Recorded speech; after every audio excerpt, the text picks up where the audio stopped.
창세기 47장 23절부터 31절까지 말씀입니다.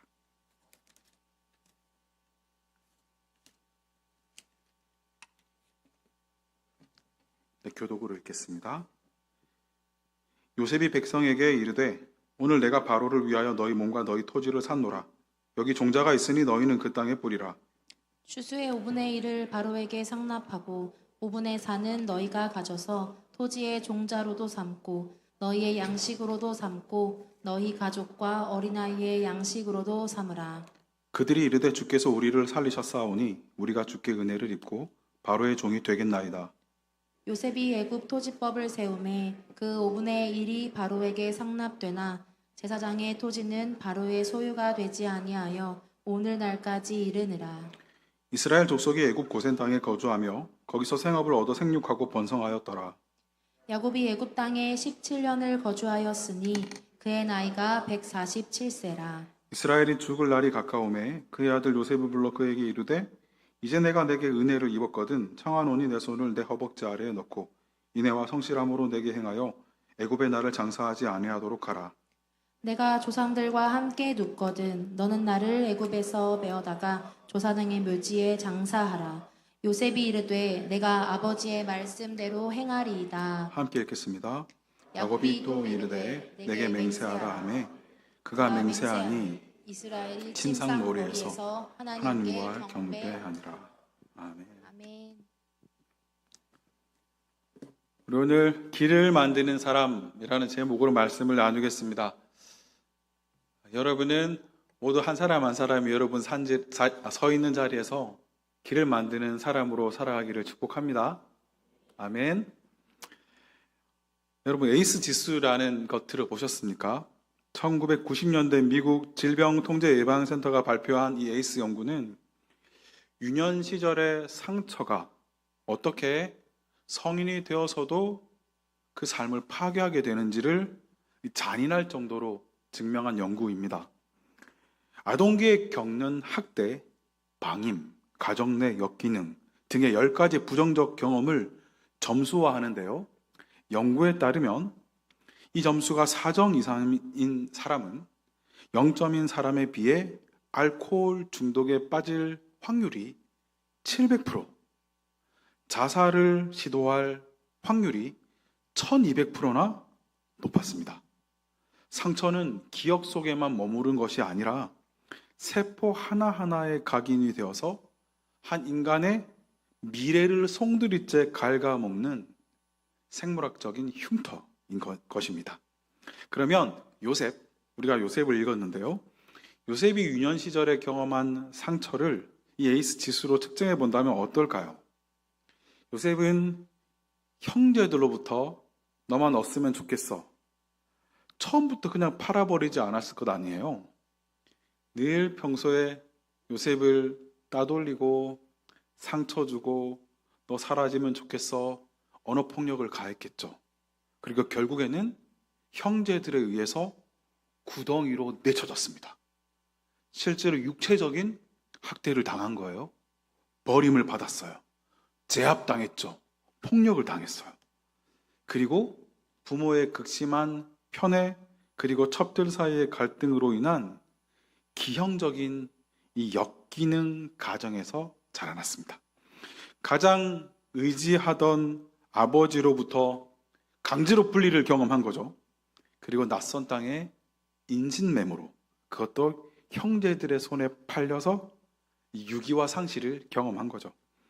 그래서 이 에이스 지수를 아마 측정해 봤으면 아마 그는 만점에 가까웠을 것이다 이렇게 보는데요. 요셉은 이집트의 총리가 되기는커녕 평생을 트라우마에서 힘들게 시달리며 자신을 파괴하거나 그리고 타인에게 복수하는 삶을 살다가 생을 마감했어야 마땅했던 인생이었다는 것입니다. 실제로 요셉이 아버지 집에 살던 시절은 이렇게 받은 상처를 그대로 표출하는 모습을 보여요. 요셉의 형제 간의 경쟁은 어디로부터 왔습니까? 아버지 아내들 레아와 라헬 사이에서 있었던 경쟁이 그대로 내려온 거잖아요. 끄덕끄덕 해주셔서 감사합니다. 교육받는다고 피곤했을 텐데도. 그리고 편애는 어디로부터 왔습니까? 아버지 야곱과 큰아버지 사이에 있었는데 자신에게로 이어진 것이죠. 리브가에게는 야곱이 사랑받았던 반면 이삭은 에서를 더 사랑했습니다. 이 요셉은 이런 대물림되는 경쟁과 편애의 환경에 노출되어 있었던 거죠. 이 요셉이 형들에 대해 좋지 않은 이야기를 했다는 것은 놀라운 이야기가 아니에요. 받은 상처가 있으니 되갚은 거죠. 그래서 창세기 37장 4절을 한번 같이 읽어보겠습니다. 시작. 그의 형들이 아버지가 형들보다 그를 더 사랑함을 보고 그를 미워하여 그에게 편안하게 말할 수 없었더라. 이 편안하게 말할 수 없었다라는 표현, 원어의 표현은 샬롬이라고 말할 수 없었다라고 하거든요.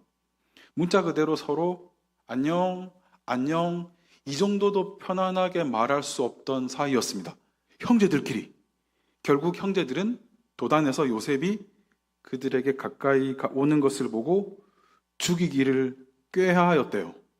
모의살인이죠. 이복 형제라 할지라도 형들이 동생을 죽이려고 꾀하다니요, 계획하다니요, 너무나 끔찍하지 않습니까? 이들 형제들은 마땅히 부모로부터 받아야 될 사랑을 받지 못했고 야곱은 늘 요셉을 편애하며 삐뚤어진 사랑으로 그를 대했던 것입니다. 자, 그런데 여기까지 와서 요셉이 형들에게 편안하게 말할 수 없었다, 또 잘못을 일렀다, 이게 그렇게 잘못한 일입니까? 이 형들의 질투는 요셉이 아니라 원인이 누구에게 있습니까? 누구에게 있나요? 아버지 야곱에게 있어요. 공간이 넓어지니까 확실히 반응도 또 늦네요. 우리 반응 속도는 그대로 가지고 갑시다. 네, 그렇게 할 거죠? 네, 좋습니다.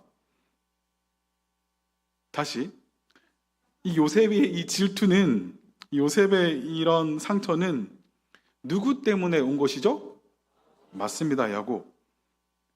그래서 아버지에게 형들에 대해 안 좋게 이야기했던 건 사실은 아버지가 다 원인을 제공한 거예요. 그리고 꿈 이야기는 어떻습니까? 꿈을 이야기하고는 형들이 그를 시기하고 질투하고 또 안 좋게 보잖아요. 그 꿈 얘기, 자기에게 절하는 꿈. 그런데 그 꿈 누가 꾸게 하셨습니까? 하나님이요. 요셉은 물론 지혜롭지 못하게 그 꿈을 이야기한 잘못은 있지만 요셉이 원해서 꾼 꿈 아니라고요. 하나님 꾸게 하셨잖아요. 요셉이 뭐 그렇게 잘못했다고 이토록 심한 대우를 받아야 합니까? 요셉은 자신의 잘못이 아닌 것으로 이스마엘 상인에게 팔려갔고 또 종이 돼요. 깨어진 관계의 희생양이고 무너진 정의의 피해자입니다. 하지만 우리가 모두 알듯이 요셉은 피해자로 시작했지만 상처를 대물림하지 않아요. 이 사슬의 파괴자가 됩니다. 나쁜 것을 끊었다는 얘기예요. 어떻게 한 인간이 이토록 완벽하게 망가진 유년의 잔해를 살아갔으면서 자신뿐만 아니라 타인을 망가뜨리는 삶이 아니라 오히려 타인을 구원하는 삶으로 길을 개척할 수 있었을까요? 우리 사회에서도 부모 자식 간에, 형제 간에서 살인이 일어나는 사건을 듣습니다. 깨어진 관계를 봐요. 인간성을 상실한 모습들도 많이 보죠. 어떻게 저렇게까지 할 수 있을까? 마땅히 부모와 자녀로서 부모는 부모, 자녀는 자녀가 받아야 할 대우가 있는데 그런 마땅한 대우조차 받지 못합니다. 그래서 우리는 그것을 보고 여러 가지 정신질환으로 진단해요. 사이코패스라고 하고 여러 가지 분열증이라고 얘기하고 진단하죠. 하지만 우리는 그 진단으로 그쳐서는 안 돼요. 그 상처받은 한 사람의 이면을 보아야 하지 않겠습니까? 정의가 사라진 사회에서, 정당한 대우가 사라진 곳에서 어떤 보호도 받지 못했던 한 인간이 기댈 곳이 전혀 없었던 거죠. 그래서 자신이 해결하는 수밖에 없었어요. 죽여서라도 그것을 바로잡아야겠다는 삐뚤어진 생각을 갖게 된 거죠. 기준이 무너지고 질서가 무너지고 보호막이 무너지고 자신이 심판자가 되는 그런 모양이 된 것입니다. 요셉은 이토록 망가진 가정에서 피해자로, 그래서 우리가 조금 보았던 에이스 연구, 심리학 연구조차 문제아로 소망 없는 사람이라고 결론 지을 수밖에 없었던, 낙인 찍을 수밖에 없었던 그런 삶을 살았어요. 그런데 그곳에서도 하나님은 요셉을 돌보셨습니다. 할렐루야. 하나님께서 형통하게 하심으로 주인 보디발에게 은혜를 입고 가정 총무가 되었어요. 그리고 주인이 믿어줬잖아요. 그래서 모든 소유를 다 위탁해버려요. 노예로 팔려온 사람에게 도대체 무엇을 보았으면 모든 것을 다 위탁해버립니까? 대단한 신임을 받았던 겁니다. 그런데 여기서도 그 주인의 아내가 요셉을 유혹하는 사건이 발생해버리죠. 사실 노예가 여주인을 능욕하려 했다면 당시 법은 어땠을까요? 당장에 그 노예를 죽였을 겁니다. 그런데 살려두잖아요. 감옥에 가두잖아요. 이것은 주인이 요셉의 모습을 지켜봐 왔기에 이 잘못이 요셉에게서가 아니라 어쩌면 자기 아내에게 있었겠다라는 것을 짐작했을 수도 있었을 것 같습니다. 그래서 요셉은 또 한 번 가정에서 정당한 대우를 받지 못하고 노예로 팔렸는데, 이 노예로 일하던 곳에서 또 한 번 정당한 대우를 받지 못하고 감옥으로 떨어져요. 계속해서 그는 자신이 합당한 대우를 받지 못하는 자리에 놓입니다. 이후 감옥에서도 어떻게 됩니까? 술 맡은 관원장의 꿈을 해석해 주잖아요. 창세기 40장 14절 함께 읽겠습니다. 당신이 잘 되시거든 나를 생각하고 내게 은혜를 베풀어서 내 사정을 바로에게 아뢰어 이 집에서 나를 건져 주소서. 아니, 복직을 했어요. 당시 술 맡은 관원장은 굉장히 높은 직급의 관직이었거든요.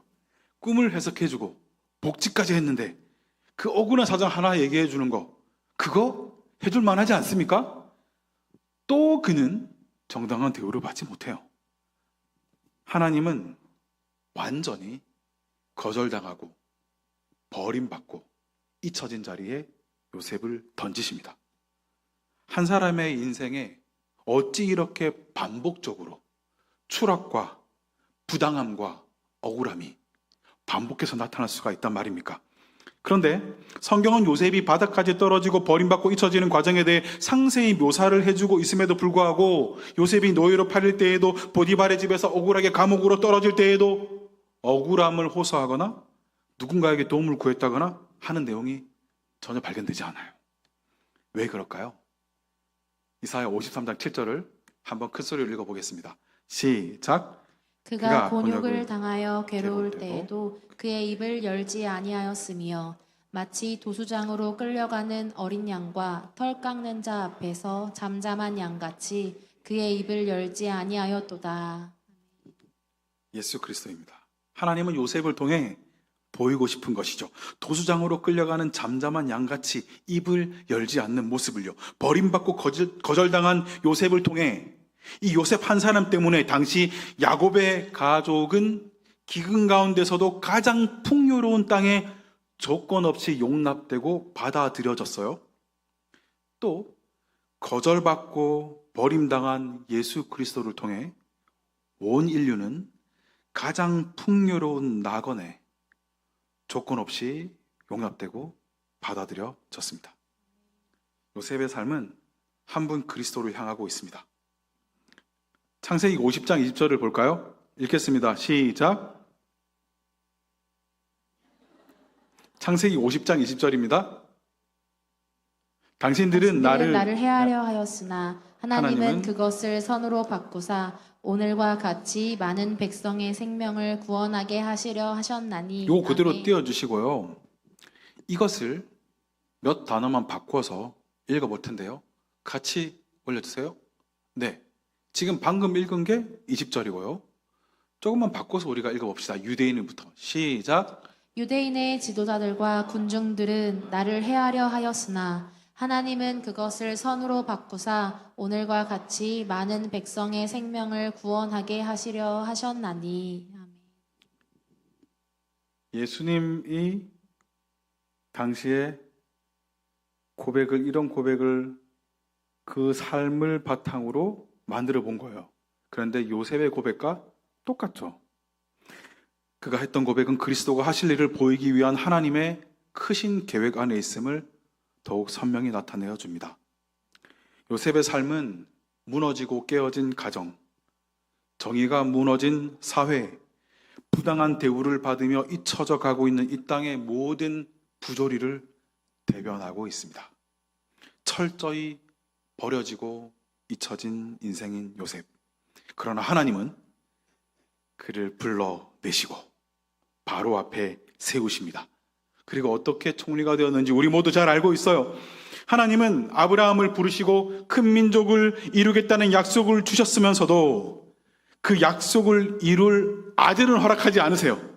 사라의 몸이 경수가 끊어지고 아무런 소망을 이야기할 수 없을 순간까지 몰아붙이십니다. 그래서 로마서 4장의 표현처럼 19절입니다. 그가 백선화되어 자기 몸이 죽은 것 같고 사라의 태가 죽은 것 같음을 알고도 믿음이 약해지지 아니하고, 몸이 죽은 것 같고 사라의 태가 완전히 죽은 것 같음을 알기까지, 그 시점까지 두시는 거예요. 완전히 죽어버린 때까지. 그런데 하나님은 그 자리에서 아무도 생각하지 못하는 방법으로 아들을 주셨고, 하나님은 그 자리에서 아무도 생각하지 못하는 방법으로 생명을 이어가십니다. 요셉도 완전히 버림받고 완전히 죽은 것 같은 형편에 두시고는 하나님은 놀라운 방법으로 하나님의 구원을 이루신 거예요. 또 하나님은 골고다에서도 완전히 버림받고 죽은 한 사람을 통해 놀라운 방법으로 하나님의 구원을 이루셨습니다. 하나님이 이렇게 완전히 소망이 없고 완전히 죽은 것 같은 자리에서도 길을 만드셨다면, 하나님은 우리 삶의 자리에서도 그 일을 행하실 수 있습니다. 믿으십니까? 한 번 더, 하나님이 이렇게 완전히 소망이 없고 죽은 것 같은 자리에서도 길을 만드셨다면, 하나님은 우리의 삶의 자리에서도 능히 그렇게 행하실 수 있으십니다. 오늘 함께 읽으신 말씀은 요셉이 총리가 된 이후에 그의 통치가 어떠했는지를 보여주는 말씀인데요. 47장 13절을 한번 읽어보겠습니다. 시작. 더욱 심하여 사방에 먹을 것이 없고 애굽 땅과 가나안 땅이 기근으로 황폐하니. 요즘같이 저장할 수 있는 음식이 부족했을, 지금과는 비교가 안 됐을 정도로 오랫동안 보관할 수 있는 음식은 적었을 거예요. 그런데 7년 기근이었어요. 해가 갈수록 사람들의 형편은 더욱 비참해졌을 것입니다. 사방에 먹을 것이 없다고 했고, 애굽 땅뿐만 아니라 가나안 전역이 기근으로 황폐해졌습니다. 황폐해지면 먹고 살려고 어떻게 하겠죠? 약탈, 자행하는 거죠. 기근은 약탈과 같이 가는 거예요. 죽음의 공포가 그 땅을 덮어버렸습니다. 이때에 요셉은 먼저 곡식을 팔게 하고 애굽 땅과 가나안 땅에 있는 모든 돈을 거두어 들이죠. 돈을. 그 다음에 가축을 받고 먹을 것을 주어요. 그리고 47장 18절을 보면 이제 이렇게 이야기합니다. 읽겠습니다.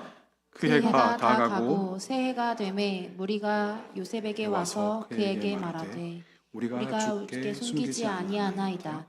우리의 돈이 다하였고 우리의 가축대가 주께로 돌아갔사오니 주께 낼 것이 아무것도 남지 아니하고 우리의 몸과 토지뿐이라. 이제 이 총리 요셉은 돈을 다 가지고 가축을 다 빼앗고 땅까지 다 가지고 양식으로 그걸 받고 판 거예요.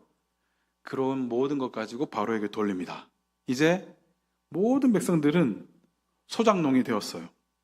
한편으로는 이 기근을 이용해서 애굽의 모든 토지까지 사서 바로에게 바치게 되는데, 그는 바른 정치를 펼친 것일까요? 라는 질문도 들어요. 하지만 성경은 이에 대해서, 요셉의 이 정치에 대해서는 어떤 평가도 내리지 않아요. 그렇다면 우리는 성경이 주목하고 있는 바는 주목하지 말아야 해요. 오히려 드러내고 있는 바를 집중해야죠. 지금 온 땅에 기근이 닥쳤고 당장 요셉이 아니었다면 모두 죽음을 맞이했을 것이라는 사실 기억하세요. 47장 19절입니다. 읽겠습니다. 우리가 어찌 우리의 토지와 함께 주의 목전에 죽으리이까? 우리 몸과 우리 토지를 먹을 것을 주고 사소서. 우리가 토지와 함께 바로의 종이 되리니 우리에게 종자를 주시면 우리가 살고 죽지 아니하며 토지도 황폐하게 되지 아니하리이다. 그들 형편을 살펴 먹고 살 수 있는 길을 제시해 주었던 것입니다. 우리가 살고 죽지 아니하겠다라는 그들의 표현 그대로예요. 그래서 고대 근동 문화에서 이 20%의 세금 수준은 흔히 적용되던 수준이었다고 해요. 어떤 곳의 기록을 보면 농부들은 비용을 제외한 후 나머지의 3분의 1에서 2분의 1까지도 정부에게 바치는 경우도 있었다고 합니다. 그럼 굉장히 좋은 법이잖아요. 요셉은 온 땅에 죽음의 공포가 있는 중에 유일한 살 길을 제시해 준 사람이었고 토지법을 세웠고 지속해서 살 수 있는 구원의 길을 열어주었던 것입니다. 누가요? 거절당하고 버림받았던 한 사람. 깨어진 가정에서 형제들의 경쟁으로 노예로 팔려버린 인생. 가정 총무까지 되었지만 결국 안찌의인으로 인해 감옥까지 또 떨어진 인생. 망가지고 깨어지고 꼬여버린 소망 없는 바닥까지 떨어진 인생. 잊혀졌던 한 사람을 통해 하나님은 야곱과 온 애굽 백성까지도 살 수 있는 길을 열어주셨던 것입니다. 궁극적으로 그 길은 예수님을 통해 열어주시는 길인 것이죠. 요셉의 스토리가 우리에게 말씀하는 바는 무엇입니까? 나도 요셉처럼 아무런 소망이 보이지 않아도 하나님은 나를 통해 엄청난 새 일을 행하실 거야. 맞죠? 그런데 이거는 반만 맞는 거예요. 나는 온전히 죽고 완전히 버림받은 것처럼 나는 온전히 죽고 내 안에 예수님이 사시면 예수 그리스도의 구원의 능력이 나를 통해 드러나면 나의 삶뿐만 아니라 나의 가정도 살고 나의 직장도 살고 우리가 서 있는 곳, 내가 몸담은 모든 곳을 살리는 사람이 될 수 있다는 것입니다. 여러분, 그런 삶을 되기 축복합니다. 우리는 우리 안에 계신 예수님의 능력이 아직 얼마나 대단하고 위대한지 아직은 맛도 보지 못했습니다. 우리가 오늘 함께 찬양했던 위대하신 주 찬양의 위대하신 주 모두 알게 되리라. 위대하신 주. 놀라운 예배 시간 아니었습니까? 여러분 방금 그렇게 고백했잖아요. 뭐라고요? 모두 알게 되리라. 여러분 먼저 맛을 봐야 알게 되지. 여러분도 맛을 못 봤는데, 여러분도 모르는데 어떻게 모두 그 하나님의 위대하심을 알게 하겠습니까? 여러분, 요셉도 바닥에서 완전히 절망해서 소망 없는 자리에서 하나님이 그 일을 하셨다면 하나님은 우리의 삶을 통해서도 그 일을 행하실 수 있으십니다. 생각해 보세요. 우리가 이제 각 회사로 일터로 여러 군데로 흩어졌는데 여러분 서 있는 현장에서 여러분이 그 일하는 대로가 여러분이 걸어가는 곳이 길이 되어버리고 요새처럼 토지법을 만들었듯이 여러분이 행한 것이 길을 내고 사람들을 살리는 길이 되는 이런 상상 한번 해보세요. 얼마나 흥분되는 일입니까? 표정은 전혀 흥분되지 않지만 요셉은 이런 일들을 미리 계획하고 보디발의 집에 팔려간 게 아니죠. 이런 일을 미리 계획하고 감옥에 떨어진 것이 아니죠. 이런 일을 계획하고 총리가 된 것도 아니에요. 그는 한 치 앞도 볼 수 없는 인생이었어요. 그저 하나님이 거하라 하신 그곳, 하나님이 툭 하고 던져놓은 그곳에서 그가 서 있는 곳에서 하나님의 일하심을 기다렸을 뿐입니다. 그가 학교에서 경제학을 배웠습니까? 아니요. 하지만 하나님의 학교에서 수업을 받았습니다. 구덩이에 빠져 마치 씨앗처럼 죽어지고 썩어지는 시간을 버텨내었고, 보디발의 집과 감옥에서 노예와 죄수의 신분으로 살아가면서 이때껏 아버지 집에서 보지 못했던 큰 조직을 움직이는 체계와 실수 없이 일하는 철두철미함을 배웠을 것입니다. C는 자신이 원하는 곳을 선택하지 못하는 거예요. 농부가 뿌리면 그저 그곳에서 뿌리를 내리는 겁니다. 그곳에서 영양분을 흡수해야 돼요. 그것이 아무리 척박한 땅이며 그것이 아무리 돌짝밭이랄지라도 더 깊게 뿌리를 내는 것만이 C가 할 수 있는 일입니다. 우리는 하나님 왜 우리를 이곳에 던지셨습니까? 하나님 왜 나를 금수저 물고 태어나지 않게 하셨습니까? 라는 질문을 해서는 안 됩니다. 그저 왜 그러시죠? 금수저십니까? 우리는 그저 하나님께서 던지신 그곳에서 뿌리를 내리고 하나님의 계획을 신뢰하며 열매 맺을 때를 인내하며 기다리는 것입니다. 그러면 하나님은 때가 되매 요셉처럼 여러분의 삶을 들어 길을 만드는 사람이 되게 할 것입니다. 왜 나는 지금 이곳에 있는 것인가? 이 직장에 있는 것인가? 이런 고민들은 청년의 때 정말 많이 하는 고민입니다. 아, 이직할 때가 되었나? 아, 이직이 어렵다. 드디어 품고 있던 삭포를 던질 때가 되었구나. 여러분, 젊을 때 많이 하는 고민 아닙니까? 그런데요, 요셉은 그것조차 선택할 수가 없었습니다. 그저 보디발의 집에서 감옥으로 가라 하니 갔을 뿐입니다. 그곳에서 꿈을 해석할 상황이 되니 해석했을 뿐이에요. 하나님은 요셉과 같은 한 사람을 통해 그가 서 있는 곳에 하나님의 통치가 나타나길 원하십니다.